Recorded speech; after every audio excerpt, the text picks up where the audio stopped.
Hello, welcome back, welcome. I'm gonna be doing a really up close eyeshadow tutorial today because I feel like it. And I'm gonna be using, I think, two of my favorite palettes, Danessa Myricks. Any Danessa Myricks palette is my favorite, but this is the volume 5.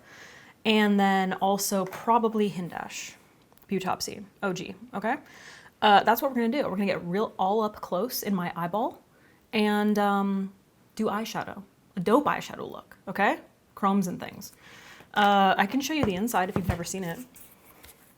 Matte, fabulous, all the colors you need. Okay, Danessa, Lightwork V5, Lightwork V5. Stunning, chromes, beautiful, love, obsessed. Okay, so the first thing I'm gonna do is sketch out my brows with the Auric Cosmetics Define and Fill Uptown Arch pencil in ash brown. Okay, so you guys know the drill. Just gonna lay in a little bit of shape on the underside of my brows so that I know where to like end my eyeshadow and all of that. We'll finish the brows later. I've decided to start doing my brows darker, especially for today's look. I want drama, okay? I want drama, and contrast means drama, so. You know what, I'm gonna do something really old school. I'm going to prime my lids with concealer and then set with powder. That's what I'm gonna do. I'm gonna do it, okay? No one can stop me because I've already done it. It's already happened. So I'm using Tarte Shape Tape. I used to do this all the time back in the day. It's probably way too much concealer, but who cares? Taking whatever is left over to clean up the bottom of the brow a little bit.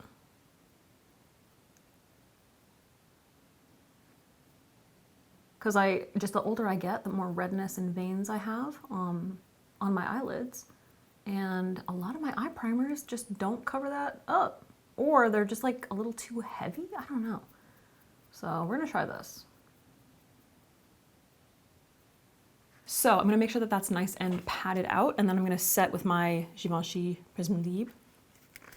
And I'm using my MAC 240S brush. So just a really light dusting of powder to set that concealer.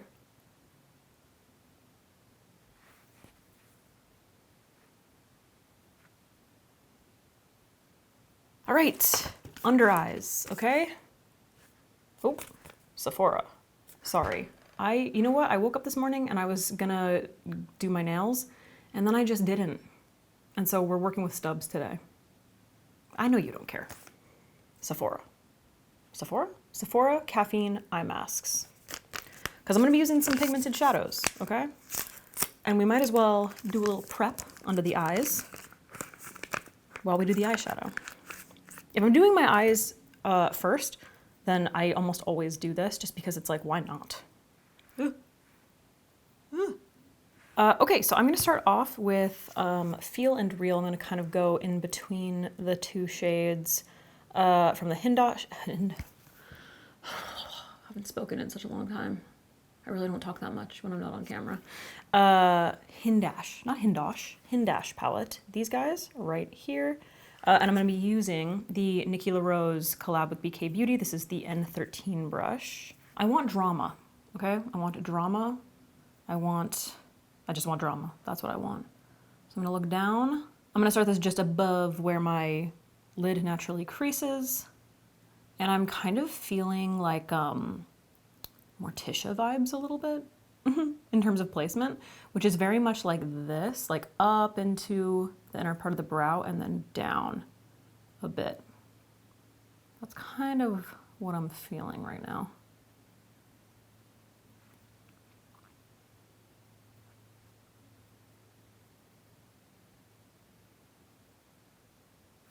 Oh, these are falling.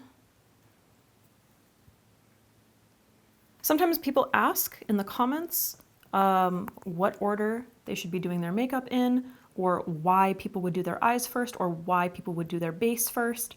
It's really preference. Like, there are a few different reasons. The main benefit of doing your eyes first is just preventing fallout. You don't have to worry about fallout if you're using like extremely heavy or foiled or pigmented shadows, if you're using like a black shadow and you don't want, you know, to get fallout in your under eyes, your concealer, your foundation, whatever it might be. The only downside that I find is that like when you get to the outer part of your eye, it can be like a little bit harder to blend because like when you apply the foundation, you end up undoing a little bit of that. I will usually leave this area, like I don't really worry about like the outer part until I have my foundation on. And then I'll go back in with the initial blending brush and blend it. The benefits of doing your base first is you don't need to worry about that. You can blend immediately into the rest of your makeup. It also helps to kind of like see the vision finished. Because doing your eyeshadow first, you have like such an intense thing happening on your face and no other makeup, you know? So it can look a little bit jarring. It can be a little bit difficult to understand like how it's all going to come together. But you just gotta trust the process. Now I'm gonna switch over to the Sigma E45 small tapered blend. Well, I don't know why I'm doing this. Small tapered blending brush. This is included in my Sigma favorites set. For those of you who don't know, I have a set with Sigma. It's got my faves.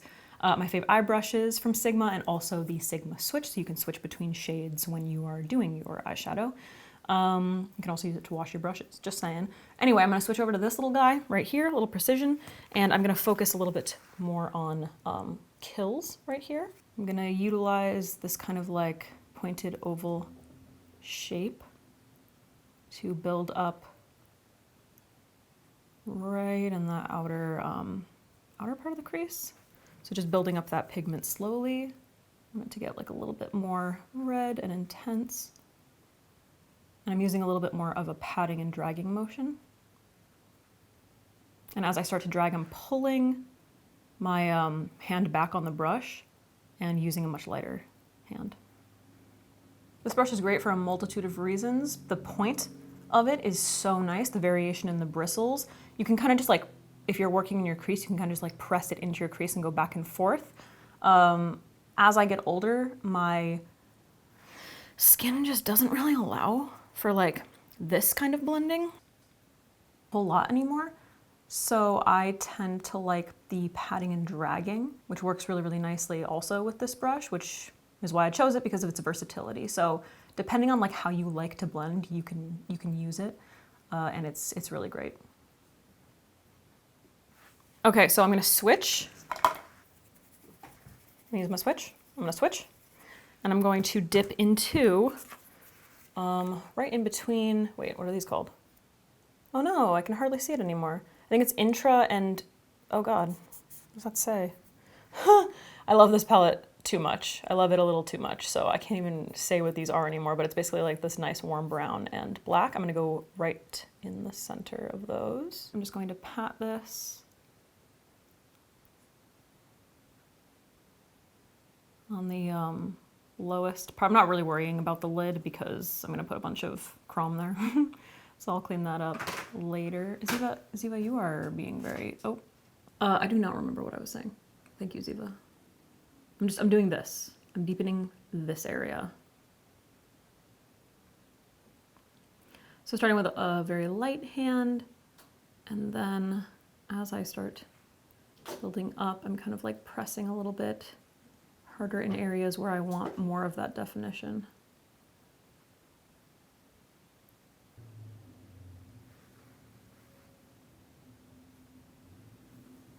These are like not even under my eyes anymore. They're just on my cheeks, whatever. All right, I'm gonna pick up a little bit more of the black, so closest to the black shade, and build up even more.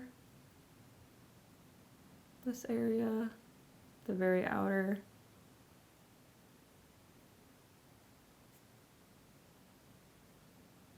Kind of this like tight C shape.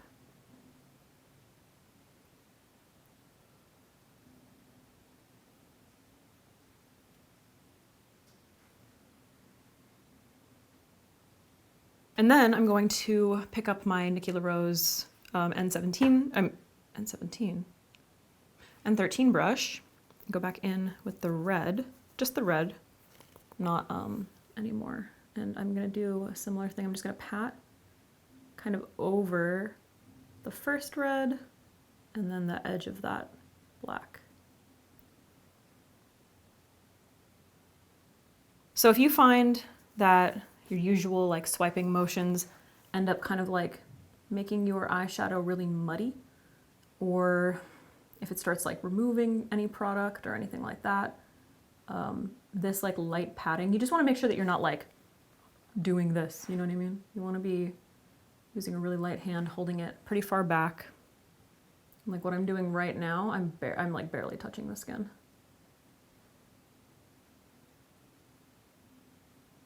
God, there's so many good Danessa shades in here. I just don't know.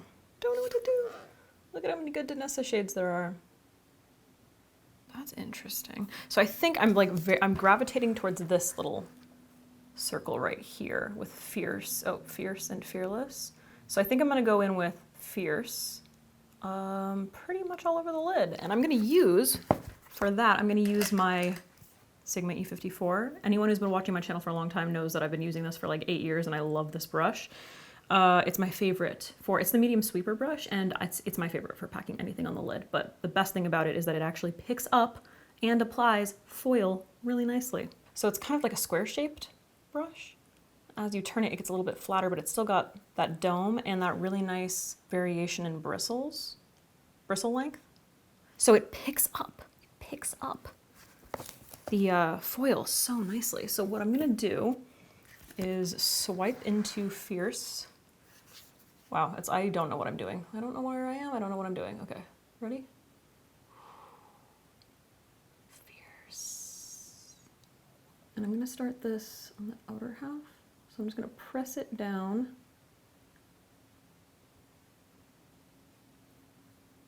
Just patting. See how it just like, it grips that shadow, it presses that shadow down. And what I love about it is that because it's got like that variation in bristles, the shape, rather than putting down this like harsh straight line, unless that's what you're going for, it really allows you to pack and pat into your mattes. So once I have it down, I can just go boop, boop, boop, and it blends right into those mattes without leaving any harsh lines. Obsessed, I love it, it's the best. I hope they never get rid of this brush. They better not. Better not. Ooh, and that color is so perfect. Let's do a fallout check. Just a couple little bits. And if you're super afraid of fallout, if you're someone who like can't do their eyes first, then just spritz it with a little bit of a setting mist, and that'll really like help. And obviously always like tap a little bit. Where's my setting mists? Just a little all-nighter. And that'll also really intensify the foil. But it just kind of helps to like prevent those little flecks from flying around. I'm just gonna diffuse in a little bit. Oof, oof, oof. So beautiful, beautiful. Those palettes work so nicely together. Tapping into the mattes. Pick up a little bit more. Tap, pat, tap. Wow, I'm really getting those mixed up. Spritz. Pack a little bit more on. Really create that foil. That dimension. Patting it inward a little bit. Switching, switching. So cute. First of all, this is like one of my favorite things about doing these intense, crazy looks is like just bare skin, these freaking things underneath my eyes, crazy eyeshadow on. Like it just looks insane. I love it. And then I'm gonna go into Fearless. I'm gonna do basically the exact same thing. I'll scoop it up. And then I'm gonna place this in the very inner corner. On fire. Oh, I just love the way they glow when you put them on your skin. So good. I'm not gonna worry about like blending this inner corner too much just because like I haven't even done my concealer yet. So like I'll worry about that later on, but basically just in the inner corner, a little bit in here, and then just gonna pat and tap, because apparently those are interchangeable words, so that it blends nicely. But like I want them to be seamless, but I don't want them to cancel each other out, but they're so complementary. It really just creates like that nice like kind of contrast and dimension. Ugh, Danessa. What would I do without you? God, I don't even feel like I need to spritz this one.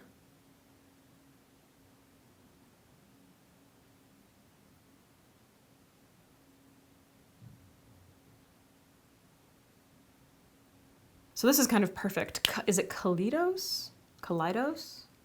Cosmetics has these like crazy eyeliners that are basically like this foil but in eyeliner form. This one is in tourmaline. I'm going to line the outer part of my lash line and also my waterline. Ooh, is it coming out? I'm just gonna go about halfway in my waterline and then drag it onto my lash line.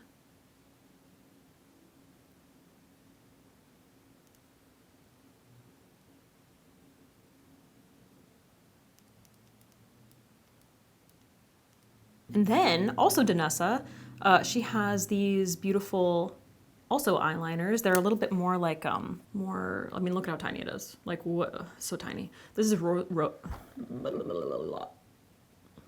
I start that over? No, this is rose quartz. I'm gonna do my inner corner and waterline. It looks so pretty. I'm obsessed with it. I don't even need foundation. Just stop here and go out like this. Just this side done, like that. It's fine. It's beautiful. I love it. I'm obsessed. And then just kind of blending when I get to the center. Look how pretty that is. I like that. It's a little bit more of like a cool toned pink, light pink, but there are flecks up here that it really, what's the word? Not compliments, that's not what I want to say. Emulates? Whatever.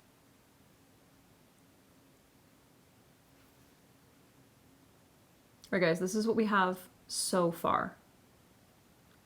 I'm going to stop here and do my base, and then we will come back and do the finishing touches. Okay, I snapped. So anyway, now that I have my base on, I'm gonna do a little bit of blending. So I'm gonna go back in with my, what do I wanna say, N13 brush. I'm gonna use my switch. I'm just gonna pull off any of the leftover red. Oh, this little guy, get out of here. Ugh. We've got a rogue, there we go. And what I'm gonna do is just gently buff and pat around that red now that I have the rest of my base makeup on. Got my brows, so I'm gonna be really, really gentle up here. Not to like, you know, move those around, but I basically just wanna take whatever is here, just soften and kind of pull out into my favorite cat eye shape. I love to have this shape happen at the end of the tail of my brow. Like I just absolutely love it. That's it. That's all that's needed, but it just takes this and softens, makes everything look nice and blended. So if you've been wondering how to do your eyes first, this is how you can make sure that everything is blended at the end. Again, give this patting a shot. If you feel like, you know, the swooping motion just like undoes things, or if it just like creates skipping or makes things look crepey, like it's really gonna depend on the state of your skin, you know? But if you're at a point where you're like, wait, why is this not working for me? Just give patting a shot. It really depends. Like sometimes your skin is just in a state, you know? I was traveling for a little bit and my skin is in a state. So I'm just gonna use that same brush and I'm going to tap between the red, like the center of the red and then the center of the black, just like back and forth. tiny tap. And then like in this area where you see that little like section where it's not, it's like a little bit naked. Just gonna pat over that.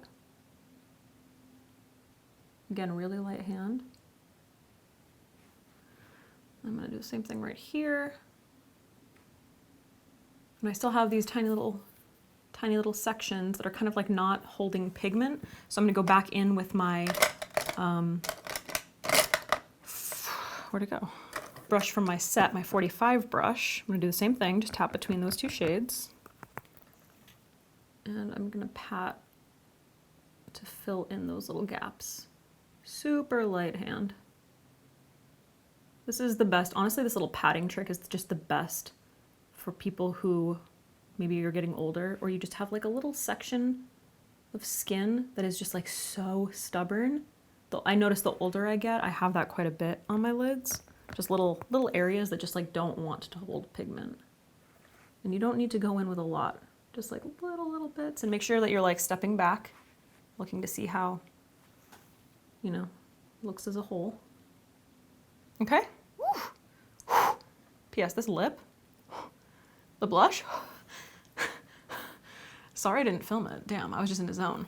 I'm gonna grab a clean E45 brush, and I'm just going to do kind of the same like process that we did on the top. So I'm gonna start off with Love and Kills, just kind of like in between those two shades. I'm gonna keep this a little bit tighter. I'm not gonna smoke it out too much. But I also don't want to cover up this eyeliner. So I'm just going to go like where this line is, and then like where the liner is, I'm just going to go right in between. This brush is also really nice for this because it's nice and pointed. And as I get up here, I'm just going to kind of like turn my brush like this. So I'm really using that tip.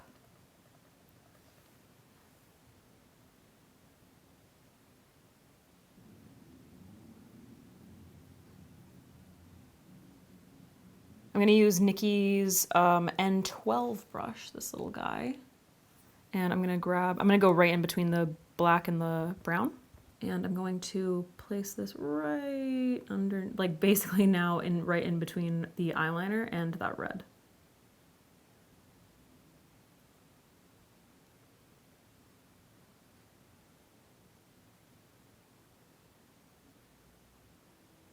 And I'm not going to take it all the way to the inner corner, just past halfway.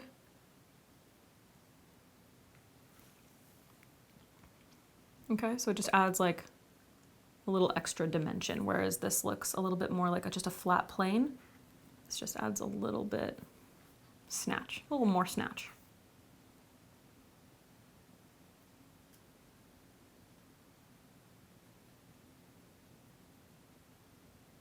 She's crushing it, she's crushing it, objectively. So now I'm going to curl my lashes with my rougher lash curler, like I always do. I want impactful lashes, but I don't want falsies. I just want to use mascara. So I'm going to, after I curl my lashes like a few times, do like a few nice like pumps all the way up from root to tip. I'm gonna go in with my Clio Kill Lash Superproof Long and Curling Mascara as kind of like my base coat.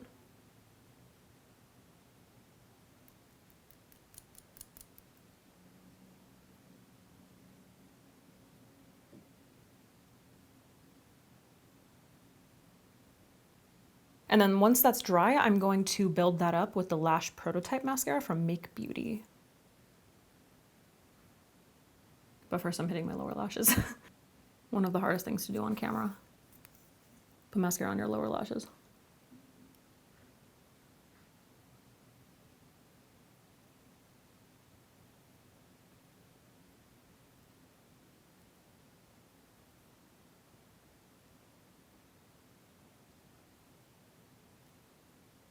You know what? When I curled my lashes, I took like a little bit of eyeshadow off right at the base of my eye.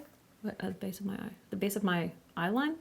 The base of my lashes? Whatever. A brush that I didn't mention that is in my set with Sigma is the E06 brush, which is this, look at this tiny little guy. He's so tiny. It's like the tiniest thing you've ever seen. I'm just gonna pick up a teeny bit of the shadow. I'm gonna pick up Fierce. Use this tiny little guy.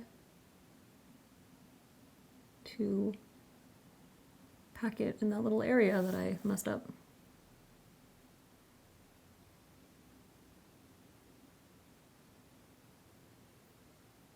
Versatility is what I'm telling you. Sometimes you just need a brush like that, you know? Just packed it in.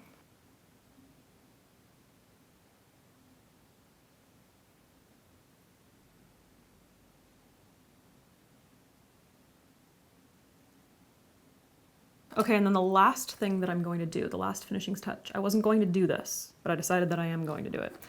On my face, I used this highlighter from Sephora, this new highlighter, Colorful Luminizer in the shade Iced Pearl, which is just very pretty, and I thoroughly enjoy it. Look at that. So I'm gonna pick that up with my Sigma E36 brush, and I'm just gonna pop a teeny bit in the inner corner. We've already got like a lot of glow happening from the eyeliner, the Danessa Myricks eyeliner, but I just want it to like, I don't know, I want it to like kind of emanate a little bit, you know, rather than being like kind of harsh right there. I just kind of want it to like, it's a travesty that this makeup looks so beautiful and my nails are so stubby.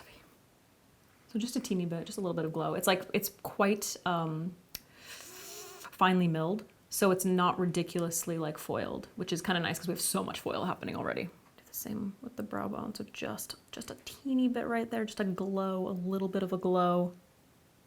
You know, hardly does anything, just adds like a little reflect.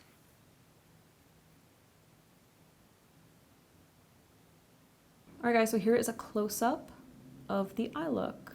A deep close-up. Each side, I'm giving you each side.